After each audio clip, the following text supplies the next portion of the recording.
Hey everyone, I'm Asha Robles, and here's what happened this week on TrendSpotting.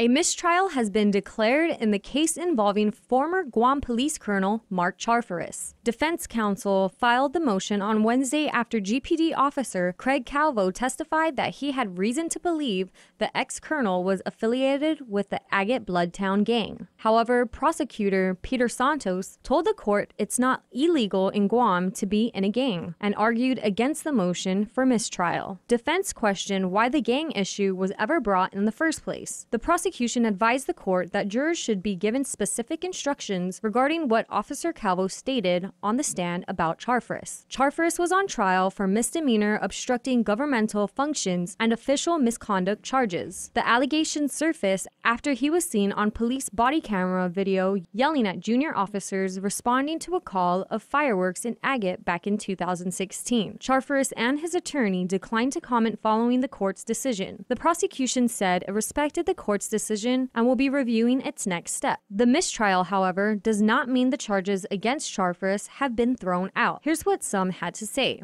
Ricky Lake says, "Sure, it appears it was all planned. Both parties chose the gang route to set up a mistrial. The prosecution made all the necessary moves to get a mistrial. It's so obvious." Ashley Jane questioned, "Since when does the prosecutor shake hands with the defendant or defense attorney?" History has been made. Guam elected its first female governor, Leon Guerrero. The Election Commission must still certify the results, but the unofficial final tally shows about a 66% turnout, and Leon Guerrero and running mate Josh Tenorio are our new governor and lieutenant governor-elect. Another one for the record books in the senatorial race, the final tally, a win for Democrats and women, who swept the majority of the seats. The women majority joined a national trend after the U.S. mainland midterm election, as female candidates have made waves in the polls. Here's how some responded online. Brian says, "Nice, Guam went blue, and for the first time, a woman is the governor." Another viewer responds, "Congratulations, I'm so proud." So, who run the world?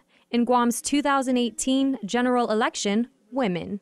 Archbishop Michael Burns addressed the media on Wednesday during a press conference announcing the Archdiocese of Guamanians' decision to file Chapter 11 bankruptcy. The decision to file bankruptcy followed September efforts to mediate. Of the 180-plus clergy sexual abuse lawsuits, only 2 cases were settled, their settlement amounts not disclosed. The Archdiocese believes that bankruptcy is the best answer to fulfill the needs of the victims as well as the church itself. In a press release from attorney Anthony Perez, who represents a group of plaintiffs who filed suits, the announcement is welcome news. He adds, quote, "Just because the Archdiocese is filing for bankruptcy does not mean it will go out of business," end quote. This news sparked conversation online. Roland Blas says, "If only our church leaders followed the 10 commandments, then money and trust will flourish." Sevi says, "Don't pay taxes but bankrupt, LOL." And Marcus says, "Bold move and pretty slick if you ask me to file bankruptcy, a tactic that will eventually upend potential payments towards those that have been victimized. It is also a slap in the face to those victims that Rome will not finance and support them. Mind you now that the Kingdom of Catholicism are the biggest realtors in the world and hold other financial interests worldwide. Ponder on that for a moment."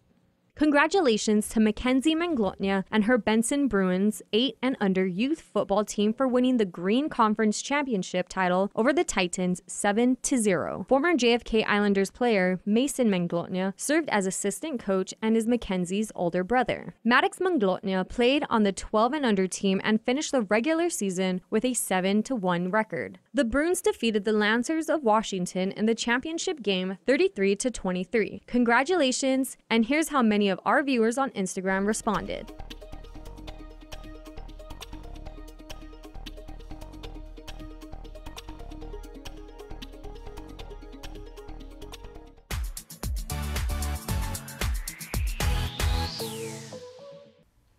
That's it for now. We'll see you guys next week.